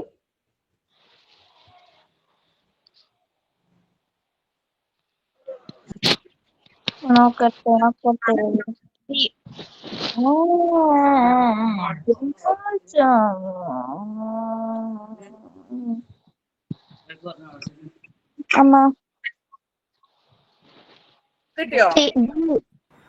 Option D. Option D പറഞ്ഞു. ആരോ ഓപ്ഷൻ സി പറഞ്ഞു. Option D. ഓക്കെ. ആ യെസ് പറയണ്ട്. എ പറയണ്ട്. ഓക്കെ. അലൂമിനിയം പാത്രം. Option B. ഓക്കെ. ഓക്കെ, ഇനി പറയണ്ട. ഇനി ടീച്ചർ പറഞ്ഞോടേ പറയാൻ നിങ്ങൾക്ക് ക്ലിയർ ആവില്ല. അലൂമിനിയം എന്ന് പറഞ്ഞ ഒരു മെറ്റലാണ്. അലൂമിനിയം മെറ്റലാണ്. മോര് എന്ന് പറഞ്ഞാൽ ആസിഡാണ്. ഈ രണ്ടുമാണ് നമുക്ക് ഇതിൽ അറിയേണ്ടത്. Aluminium is A metal and എന്താ പറയാ, മോര് എന്തുവാണ്? ആസിഡുമാണ്. അപ്പൊ നമുക്കറിയാം ആസിഡും മെറ്റലും കൂടി പ്രവർത്തിച്ചാൽ എന്താ ഉണ്ടാവുക? നമ്മൾ പഠിച്ചിട്ടുണ്ട്. എന്താ ഉണ്ടാവുക? ഹൈഡ്രജൻ. ഹൈഡ്രജൻ ഗ്യാസ് ഉണ്ടാവും. ആസിഡ് റീജനറേറ്റ് ചെയ്തിട്ട് അതിലത്തെ ഹൈഡ്രജൻ മാത്രം പുറത്തേക്ക് ഗ്യാസ് ആയിട്ട് വരും. അപ്പോ നിങ്ങള് വീട്ടിലൊക്കെ അച്ചാറിടുന്ന പാത്രങ്ങളൊക്കെ ഇടണം, അല്ല നമ്മുടെ മെറ്റലിന്റെ പാത്രത്തിലൊക്കെ ആക്കിയിട്ടുണ്ടെങ്കിൽ അതിന്റെ മുകളിൽ ഇങ്ങനെ കറുത്ത ഡോട്ട് വന്നിട്ടുണ്ടാവും. ആ പാത്രത്തില് അത് ഫസ്റ്റ് വൺ മോര് പാത്രത്തിൽ പറ്റിപ്പിടിച്ചുണ്ടായതല്ല. അങ്ങനെയാണെങ്കിൽ അത് കഴുകിയാ പോണല്ലോ. രണ്ടാമത്തത് ഗുണമേന്മ കുറഞ്ഞ അലുമിനിയം ആയിട്ടാണോ? അല്ല. മോര് ബേസ് ആണോ? മോര് ബേസ് അല്ല. നമുക്കറിയാം എന്താണ് ബട്ടർ മിൽക്ക് എന്തല്ല? ബേസ് അല്ല, അത് ആസിഡ് ആണ്, പുളി രുചി ഉള്ളതാണ്. ഓപ്ഷൻ ഡി പാത്രവുമായി പ്രവർത്തിച്ചുണ്ടായതാണ്. അതാണ് കറക്റ്റ് ആൻസർ. ഇനി സ്ലൈഡ് 3 നോക്കുക. ഈ ചിത്രം ഒബ്സർവ് ചെയ്യുക. നമ്മുടെ ചാപ്റ്റർ 6-ലെയാണ്. 6 അല്ല, 7th ചാപ്റ്ററിലെ പോർഷൻ ആണിത്. ഒബ്സർവ് ചെയ്യുക. പിക്ചറിൽ നമുക്ക് എന്താ പറയാ, ലിക്വിഡ് എക്സ്പാൻഷൻ പഠിച്ചിട്ടുണ്ടല്ലോ നമ്മള്. ഹീറ്റ് കിട്ടുമ്പോൾ ലിക്വിഡ് എക്സ്പാൻഡ് ചെയ്യും എന്നുള്ള ഒരു എക്സ്പെരിമെന്റ് ചെയ്യാൻ വേണ്ടി നമ്മൾ ചെയ്തൊരു എക്സ്പെരിമെന്റ് ആണ്. നമ്മുടെ ടെക്സ്റ്റ് ബുക്കിൽ തന്നെയുള്ള എക്സ്പെരിമെന്റ് ആണ്. നിങ്ങൾ ക്ലാസ്സിൽ ചെയ്തിട്ടുണ്ടാവും എന്ന് വിചാരിക്കുന്നു. അപ്പോ ഈ ഒരു എക്സ്പെരിമെന്റ് ഒരു കുട്ടി ക്ലാസ്സിൽ ചെയ്തപ്പോ നമ്മൾ സാധാരണ ചെയ്യുമ്പോൾ ഈ പൈപ്പിലൂടെ വെള്ളം പുറത്തേക്ക് വരും. ഈ കുട്ടി ചെയ്തപ്പോ പൈപ്പിലൂടെ വെള്ളം പുറത്തു വന്നില്ല എന്നുള്ളതാണ് കാര്യം. അതിനുള്ള റീസൺ ഇതിൽ ഏതാവുന്നാണ് ചോദ്യം. റീസൺ ഞാൻ വായിച്ചു തന്നില്ലേ, ഞാൻ വായിച്ചു തന്നാൽ നിങ്ങൾ ഒക്കെ അനലൈസ് ചെയ്യാൻ എളുപ്പമാവും. നമ്മൾ സ്വയം വായിച്ചൊന്ന് അനലൈസ് ചെയ്യണം, ഉത്തരം പറയാം.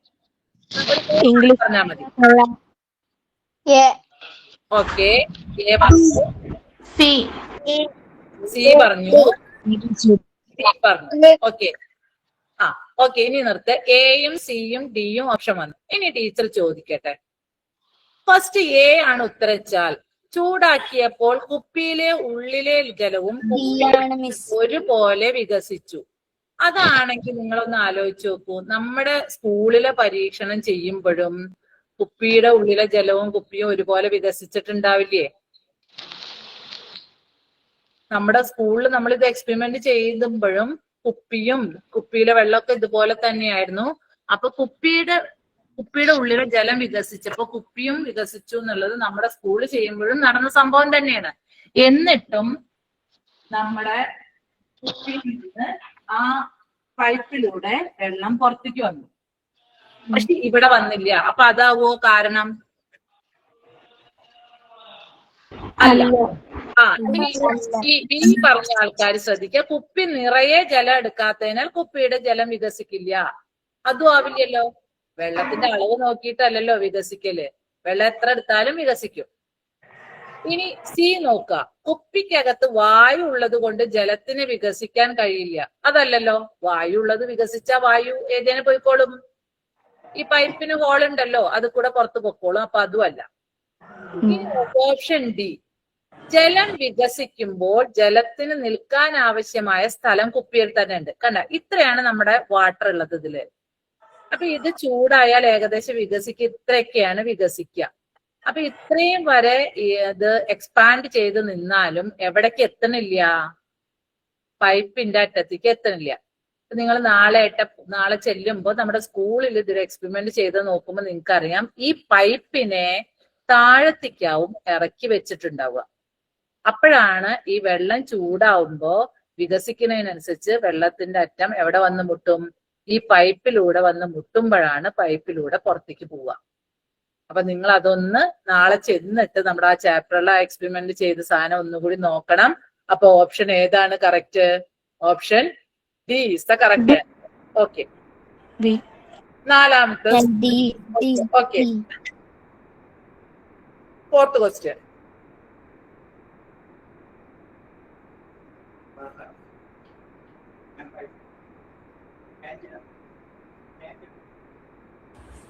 Excuse me, ടീച്ചറെ. ഒരു സ്ലൈഡ് 5 പറഞ്ഞില്ലായിരുന്നോ? സ്ലൈഡ് 3യോ? പറഞ്ഞപ്പോഴത്തേന് 5 ടീച്ചർ പറഞ്ഞു, പിന്നെ നെറ്റ് പോയി. പറഞ്ഞു തരാൻ പറ്റുമോ? 5 എത്തിയിട്ടില്ല മോനെ. ഞാനിപ്പോ 3 അതല്ലേ കഴിഞ്ഞ സ്ലൈഡ്. ഓക്കെ. അത് ഈ സെറ്റ് സ്ലൈഡ്സ് കഴിഞ്ഞിട്ട് പോരെ മോനെ, എന്നെ ഓർമ്മിപ്പിച്ചാ മതി കേട്ടോ. ഓക്കെ ടീച്ചറെ. ഓക്കെ. അപ്പൊ ഈ ഫോർത്ത് വൺ നോക്കൂ. സി.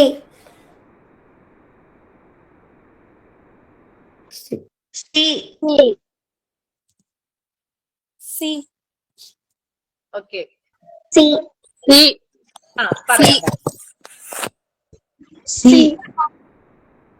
ഓക്കെ, നിർത്തിക്കോ. ഇനി ടീച്ചർ പറയട്ടെ. പല ആൻസറും വന്നു. ഓക്കെ, നമുക്ക് നോക്കാം. നമ്മൾ ആരോടാണ് ഇന്റർവ്യൂ നടത്തുന്നത്? ഒരു ഓക്കെ. അവരോട് ചോദിക്കേണ്ടത് നമ്മൾ ഇത്തരത്തിലുള്ള ചോദ്യങ്ങൾ നമുക്ക് ക്വസ്റ്റ്യനിൽ വരാറുണ്ട്. കീടങ്ങളെ നശിപ്പിക്കാൻ വിവിധ മാർഗങ്ങൾ ഉണ്ടല്ലോ, ഏത് മാർഗമാണ് കൂടുതൽ നല്ലത്? അത് നമുക്ക് നമ്മുടെ ഫാർമറിനോട് ചോദിക്കാൻ പറ്റുന്ന ചോദ്യം തന്നെയാണ് അല്ലെ. അവരുടെ പെസ്റ്റിനെയൊക്കെ നശിപ്പിക്കാൻ എന്താ ചെയ്യാന്ന് ചോദിക്കുന്ന ഫാർമേഴ്സിനോട് നമ്മൾ ചോദിക്കും. സെക്കൻഡ് ക്വസ്റ്റ്യൻ നോക്കൂ. നല്ല ആരോഗ്യം ഉണ്ടാവാൻ, നല്ല ഹെൽത്തിന് എന്ത് ഫുഡാണ് കഴിക്കേണ്ടത്? ഈ ക്വസ്റ്റ്യൻ നമ്മള് ഒരു ഫാർമറോട് ചോദിക്കേണ്ട ക്വസ്റ്റ്യൻ ആണോ? അല്ല. ഇനി ക്വസ്റ്റ്യൻ നമ്പർ 3. എന്തുകൊണ്ടാണ് അധിക കർഷകരും നെൽകൃഷി ചെയ്യാത്തത്? അത് നമ്മൾ ആരോട് ചോദിക്കും? ഒരു ഫാർമറോട് ക്വസ്റ്റ്യൻ ആണ്. ഓക്കെ, അപ്പൊ നമുക്കറിയാം നമ്പർ 1 ക്വസ്റ്റ്യൻ, നമ്പർ 3. 1ഉം 3യും നമ്മൾ ഫാർമറോട് ചോദിക്കേണ്ട ക്വസ്റ്റ്യൻ ആണ്. ആ ക്വസ്റ്റ്യൻ ആയിട്ടുള്ള ഓപ്ഷൻ വന്നിരിക്കുന്നത് ഏതാണ്? ഓപ്ഷൻ സി ആണ്. ഓക്കെ, ഇനി സ്ലൈഡ് 5 നോക്കൂ.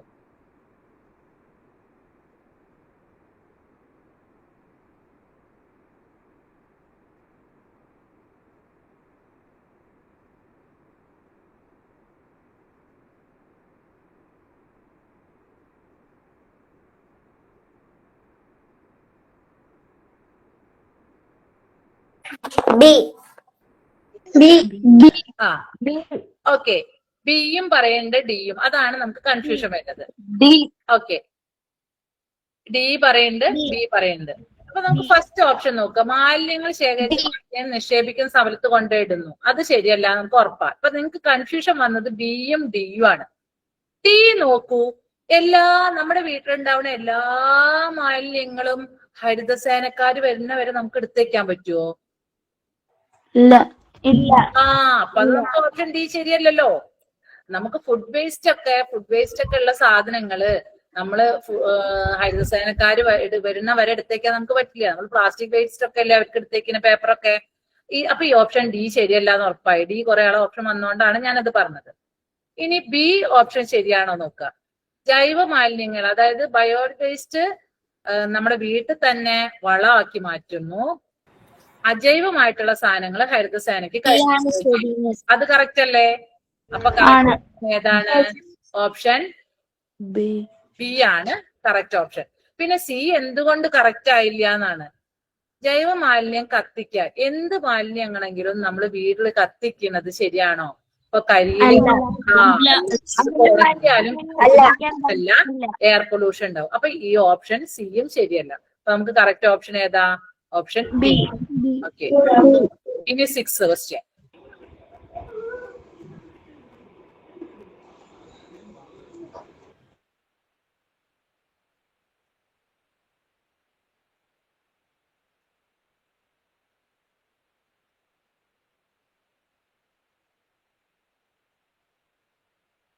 ആയോ?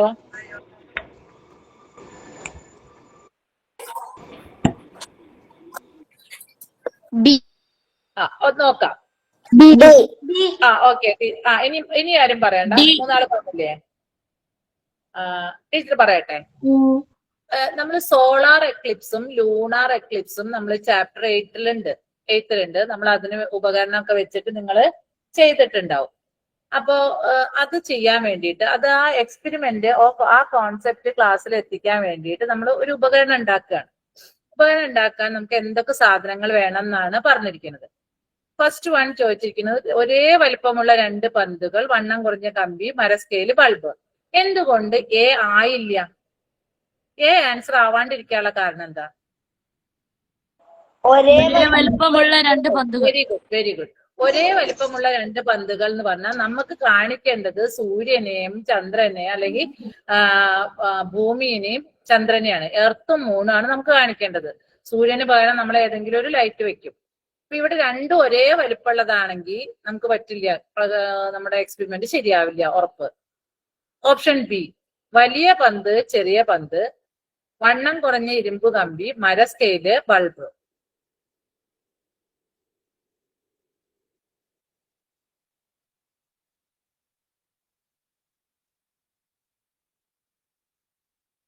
അത് എത്ര വരെ മക്കളെ?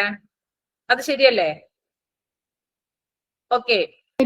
വലിയ പന്ത് ബി ആണ്. വലിയ പന്ത് നമുക്ക് എർത്തായിട്ട് ഉപയോഗിക്കാം, ചെറിയ പന്ത് നമുക്ക് മൂണായിട്ട് ഉപയോഗിക്കാം, അവരെ കണക്ട് ചെയ്യുന്ന ഒരു ഇരുമ്പ് കമ്പി നമുക്ക് ഉപയോഗിക്കാം, മരസ്കെയിൽ ഉപയോഗിക്കാം, ബൾബ് എന്തിനു പകരം ഉപയോഗിക്കാം?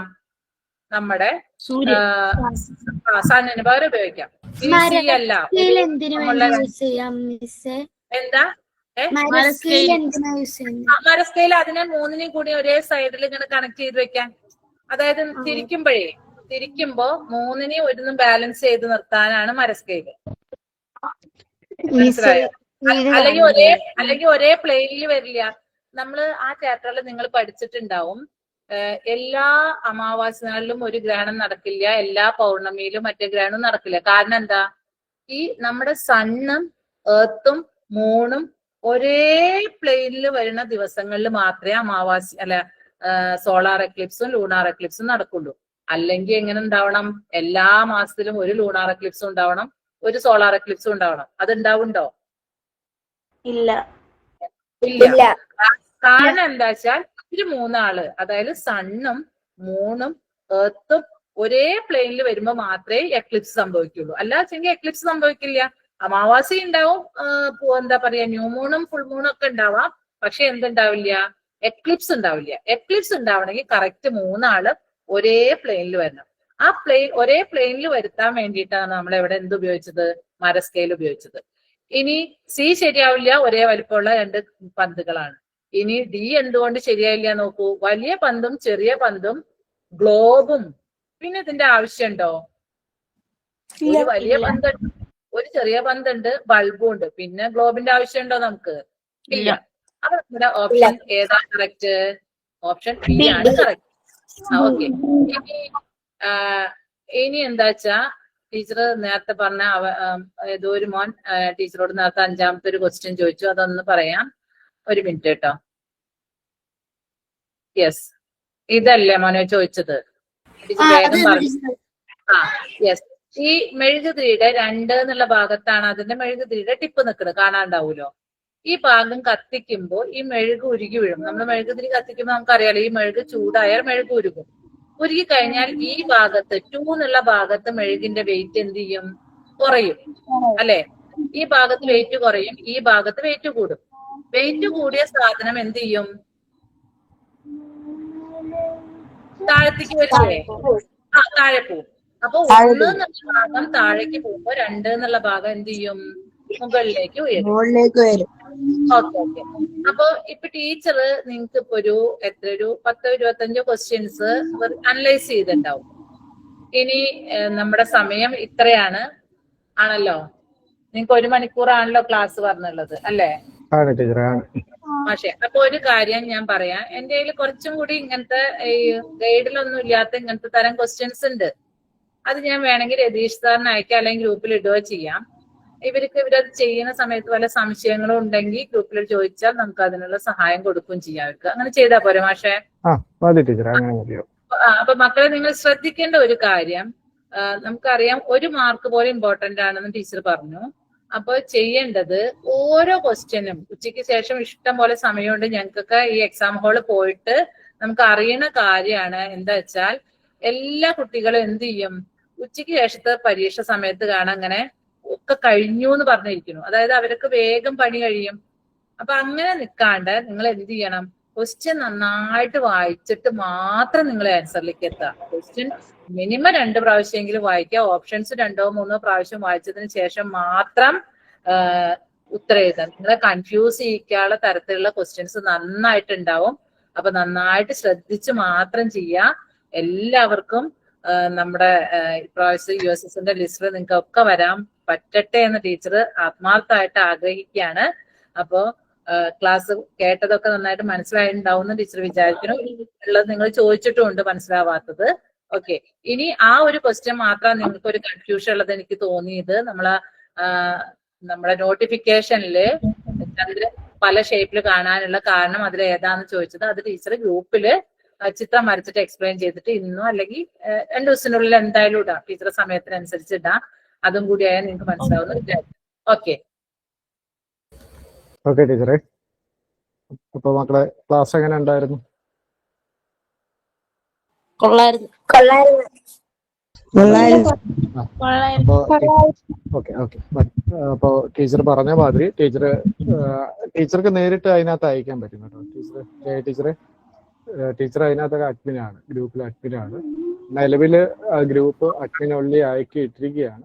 അത് നമുക്ക് മാറ്റട്ടോ കുഞ്ഞുങ്ങളോടാണ് ചോദിക്കുന്നത്.